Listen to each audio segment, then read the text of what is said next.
I'm Matt Hagman, and this is Opportunity Miami, a podcast about the people and ideas shaping Miami's economic future.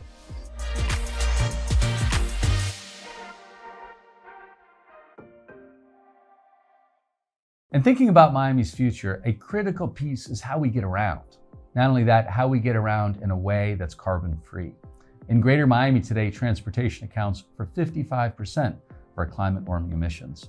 One company working to build a carbon-free mobility future is REGENT, a startup seeking to upend regional travel in coastal cities like Miami with all-electric seagliders. And it may be here sooner than you think.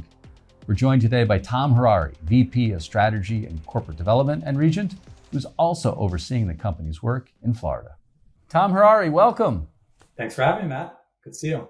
It's great to see you. Let's start with the basics. What is it? Well, I always tell people two things. One, that are non-obvious. It looks like a plane, but it's not a plane. It's in fact a boat, and we'll get into that. And it looks like a luxury vehicle, and it's actually not. It's a cost-effective mode of transportation. So REGENT develops and manufactures seagliders. What are seagliders? It's a word that we made up, frankly. It doesn't exist. It's a novel, new approach to a very old and classic design of an airplane called a WIG, which is an acronym for Wing and Ground Effect. These are planes that fly very close to the surface of the earth or the surface of the water. And they leverage an aerodynamic regime called ground effect, which is sort of like where pelicans fly. If you ever notice pelicans flying very close to the water, creates a cushion of air. It's aerodynamically efficient. The Soviets were the ones who invented this back in the 60s with something called the Caspian Sea Monster. And it never really took off for several reasons. Meaning you and I don't use it as a mode of transportation today. And why is that? And that's sort of the genesis for REGENT. So one is they don't do particularly well in waves. So similar to seaplanes, if it's a little choppy, you feel that bounce when you try to get off the water. If it's too choppy, they just can't take off, period. Number two, let's assume they do take off. Because they're flying close to the surface of the water, they're flying at aircraft speeds, right? 150, 200 plus miles an hour. That gets really difficult in crowded harbors where there's things like kayakers and jet skis and sailboats. And so for those reasons, it's never really become ubiquitous. And I'd say the third reason is, I mentioned before, it's aerodynamically efficient. It's also aerodynamically unstable. It's very difficult for the pilots to remain in ground effect without having it sort of like dip back into the water, which would create an unpleasant experience for passengers. And so Billy Thalheimer and Mike Klinker, the two founders, they're both MIT aerospace engineers. They were working on advanced air mobility at a Boeing subsidiary, Aurora Flight Sciences. And they're actually working on eVTOLs, right? This whole urban air taxi space. And they realized all the different problems with bringing that to market. And they dusted off this idea of the WIG and sort of dug into like, well, why hasn't it worked? And they kind of got to those three main challenges that I mentioned. And what they were able to figure out was to say, there's all of these existing technologies today. We don't need to rely on any Nobel Prizes, right? Any miracles, that if we just combine them in this novel way, we could solve these three problems. And so one is, could we put hydrofoils on a WIG? Hydrofoils, as you know, from the America's Cup sailing competitions or high-speed ferries, they're like underwater wings, right? They lift the boat out of the water, they break the suction with the water, and they now allow you to have high maneuverability, faster speeds, and not have to worry about wave tolerance, right? There's no wake at all. So combining the hydrofoils with the WIG concept, and then wrapping all of that with new digital flight control software means that the pilots no longer have to worry about staying in ground effect. They could just do the things that a boat captain has to do. And indeed, this vehicle will be regulated by the Coast Guard, not the FAA. Wow. And it will be manned by boat captains, not by pilots. And I think that's the non-obvious thing that we say to folks, like, certainly looks like a plane, but it will never fly more than 5 to 30 feet above the water. And it gets to be a boat when it makes sense to be a boat, meaning in crowded harbors, where we'd only be going about 30 to 40 knots. Wow, 5 to 30 feet above water. That's the range when flying. That's the range. And I would challenge you and the listeners to just think about that there is no mode of transportation today where you get to fly at 200 miles an hour with the comfort of an airplane that close to the water. And because we don't have to fly at high altitude, it means we also don't have to pressurize the cabin. And so we don't need tiny little windows like you'd have in a Boeing 737. We get nice large glass windows to look out into the ocean. So it's a completely new way of traveling that we think folks are going to be really excited about.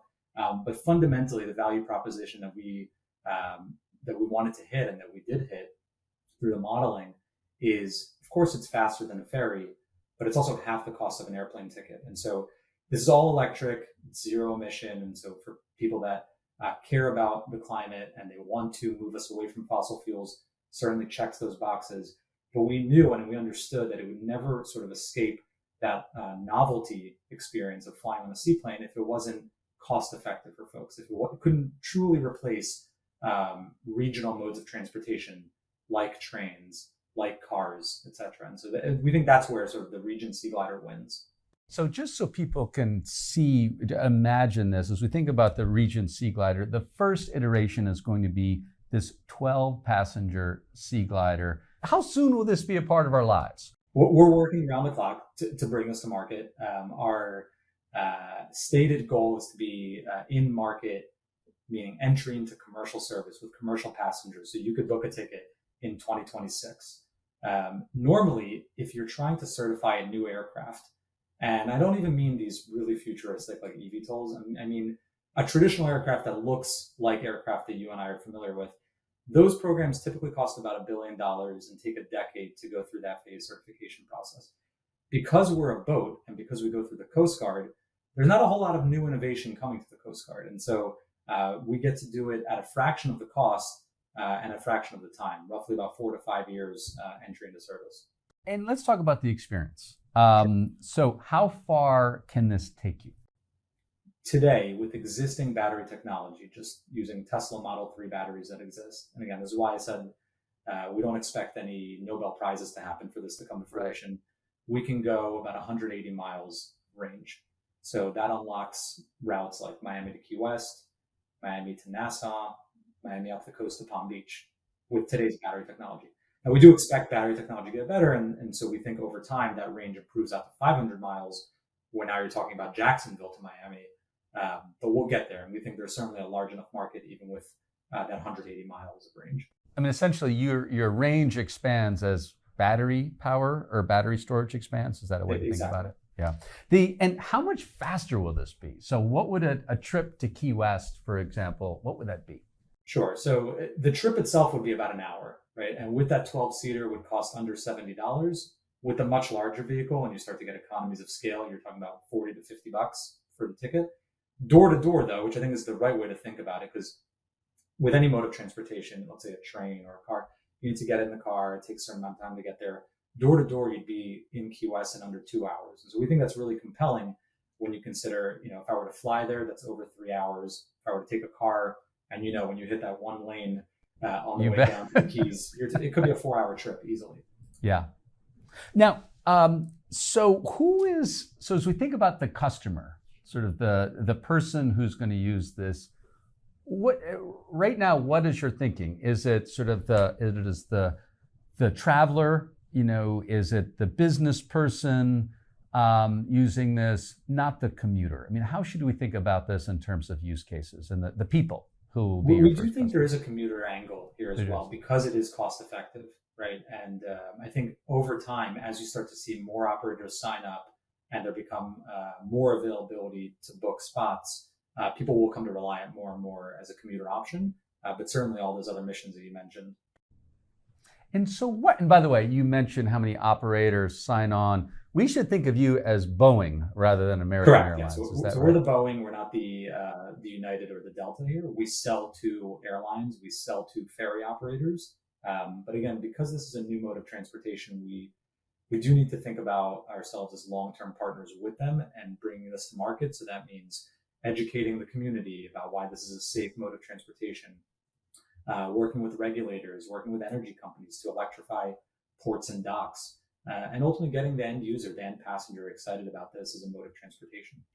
And so let's again bring ourselves back to Miami. So flying in and out of Miami, is this something where we would be, going to the port? Because you talked about more, ship or boat, then airplane, going to the port, and then taking off from Biscayne Bay? Is that what we should be picturing as the experience in 2026 when this gets Sure, going? and not to box anyone in, so I'll leave these a little bit vague, but certainly Sure. existing dock infrastructure is the goal, right? We don't need to build new vertiports or sort of rejigger the way that cities are made up today.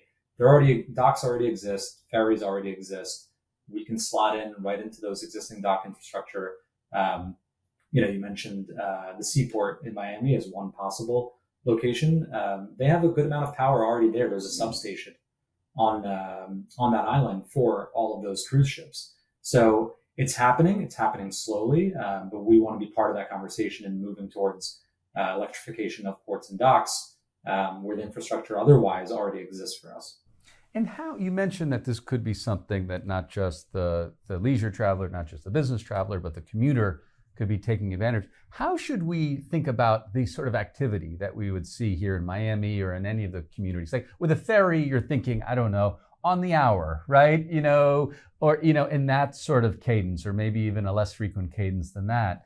But as we think about this, is this something where we could see, multiple flights, if we call them flights, multiple trips going up to, West Palm Beach or down to Key West or up to Fort Lauderdale even perhaps.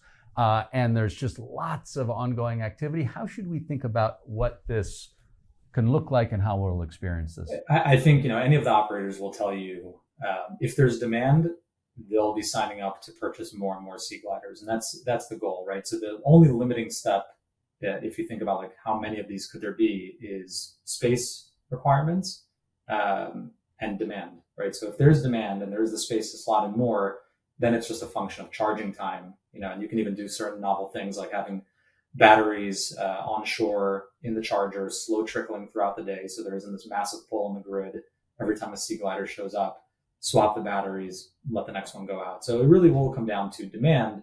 But you can imagine a world where you go to the dock, there's 4 seagliders at any time, and they're leaving every 15 minutes or every 30 minutes. And who are the primary operators you're talking to? I mean, is it airline companies that want to get into this, ferry companies? Is it even governments like public transportation systems? Yes, yes to all. So in Europe, we've seen demand from municipal operators that work with governments on municipal transit options, buses, etc., showing excitement around operating this type of vehicle. Charter airlines, regional airlines, but also ferry companies as well. As we think about ways to get around, I find myself thinking about sort of what does this replace or does this add? And thinking about our conversation, I thought back. I remember reading about Herb Kelleher talking about Southwest Airlines, and when he was starting this low-cost airline, all the other airlines were so worried about competition, how he would undercut. But he also created sort of this new market where he was pulling customers who were on Greyhound buses, who are now choosing to fly. He expanded the market. Right. How do you see? Do you see a similar dynamic playing out here? And what would people be sort of taking trips with a Regent Seaglider? What would they be doing that instead of? Sure. So you think a route of, let's say, Boston to New York, for instance, right? To use one from the Northeast, and you're a Boston guy, so you know this. What are your options? Right? You can either take the Amtrak, which takes time and is slow. You can fly into New York, but then you're flying into LaGuardia or to JFK or to New York, which is inconvenient if your meeting is in the city. Or you can drive, and then you're dealing with traffic. So this is another choice. We don't believe that this is a zero sum. We do think it expands the market and more people will begin to move about cities because this problem is not just unique to Boston, New York. It's Palm Beach to Miami. It's LA to San Diego, LA to San Francisco.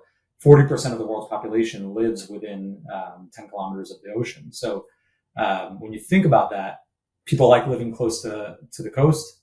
That's obvious. People need to move about between cities. That's obvious. So we don't think this is a zero sum. We do think it expands the market and just becomes another choice for people. Now, let's talk about the places that you're targeting and your thoughts on Miami. You've landed deals with, island hopping in Hawaii, ferries in Europe. Talk about the places that you're focused on and where Miami fits into those plans. Yeah, so the folks that we've been talking to in Miami are all of the usual suspects at the county level, at the city level. We want to get them excited. We want to approach them early. The two questions we get are: we're used to working with operators, not with the manufacturer. Why are we having this conversation? And two, you said this is coming out in 2026. Why are we talking now? And again, we fundamentally believe that because this is a new mode of transportation, it's better to get out early. It's better to get out often, to listen to the community, to hear their feedback, and to share with them what we're excited about. That this is a cost-effective mode. This is zero emission. This is part of the way that we move off of fossil fuel. We think it checks a lot of boxes for what communities care about, and also to listen to them about what some of their concerns might be, so that we can incorporate that into our design, into our program plan. And what are the other places that you're targeting to? All over South Florida, right? So I had a wonderful conversation with the folks in Broward County, the Keys. Everyone asked me, could it get to Bimini? Sure, it can get to Nassau, right? Like we could already do Nassau in 180 miles up the coast. So we've been focused on South Florida because we do think Miami specifically is sort of the central location where tech activity is happening in Florida. And they're very excited about bringing new innovation to Florida. But eventually this will become a statewide thing where it could go up and down both coasts. And just for context, globally, where are the places that you're targeting?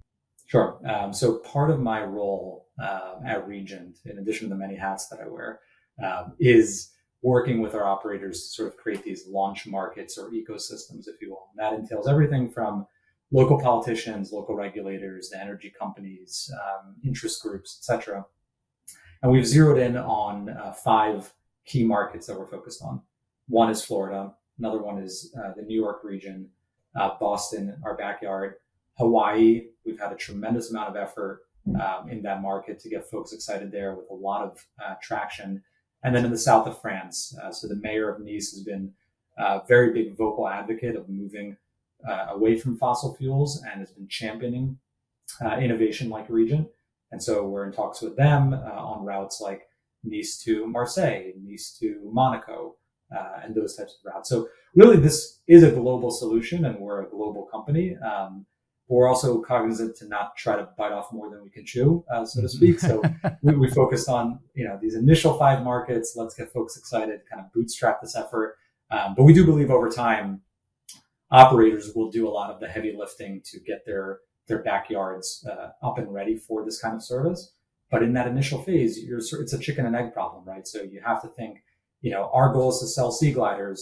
How can we do that? What are the limiting steps? Let's go out and try to tackle those. Who are your competitors in the seaglider space? There really isn't any competitor in the seaglider space. There are wing and ground effect companies, but they all suffer from the same problems that I mentioned earlier, which is the wave tolerance issue and poor safety records in crowded harbors. Got it. And by the way, going forward, the thinking is you'll have larger planes, correct? This or seagliders going forward. Yeah. Up to careful not to say planes. I know. I need to seagliders. Okay. As we get close to wrapping up, a couple final questions. Sure. One, big picture. As we think about 2030, as we think about 2040, some have described the future of mobility sort of like this alphabet soup, right? We've got, lots of different ways of getting around, from, electric bikes and scooters, ride share. We now have, the first privately financed passenger railway in a century here in South Florida. Yep. As you think about the future of mobility, 2030, even 2040, give us a peek into what you think it might look like. Sure. I've said it from day one. When I open up Kayak and I want to get from point A to point B, a regional route, right? Miami to Palm Beach. My options are there's either a train or there's a plane, or I can figure out a car if I own a car. And if I don't own a car, then I'm maybe renting one or borrowing one. There should be more options. I always believe more options are better than less options. And I fundamentally believe that region will be part of a multimodal transportation system where folks have options, and they're also able to move about from point A to point B in a way that is carbon free, right? And I think that's where we're headed to. with the amazing advancement in the electric vertical takeoff and landing that's happening with urban air taxis, with REGENT seagliders, with the shift towards electric vehicles. That's the future. That's where it's all headed. And I think choice is always a good thing, and that's what we want to provide. And for governments thinking about this, do you foresee, I mean, you're in Boston, MBTA, one of the great public transit systems, although when you live there, it always can be better, but one of the great public transit systems. Do you think going forward that communities investing in public transit is going to be part of sort of that multimodal world, that multimodal carbon-free world that you described? It's a public-private partnership, right? Private organizations cannot do everything, but we also can't expect government to be able to do everything themselves. There needs to be that marriage of the innovation that happens in the private sector, coupled with the support and the backing and the resources from the public sector to bring these things to fruition. So we've been really inspired. We go out to market, we speak to some of these local politicians, and you just frankly don't know what you're going to get. And across the board, there's just been tremendous excitement, tremendous positivity to bring something like this to market. And so hopefully that's the case in all the other markets. So either we got lucky or we chose the right first 5 markets. But the folks in South Florida have just been truly, truly impressed with how forward-looking they are. That's great. Well, we always love to close with 3 takeaways. So as we think about the future of the REGENT seaglider, as we think about carbon-free mobility, as we think about Miami, what are sort of those 3 takeaways as we sit here right now that someone here should have top of mind? I think in the future, when you decide that you want to get from point A to point B, and that be a regional mission, a regional route, we want folks to have the choice of how they want to get there. Hopefully they'll choose seagliders. When they choose seagliders, it'll be cost effective for them to do so. And it'll be a really interesting and fun ride for them to be able to travel at aircraft speeds right over the water, looking out into the ocean and getting them there safely.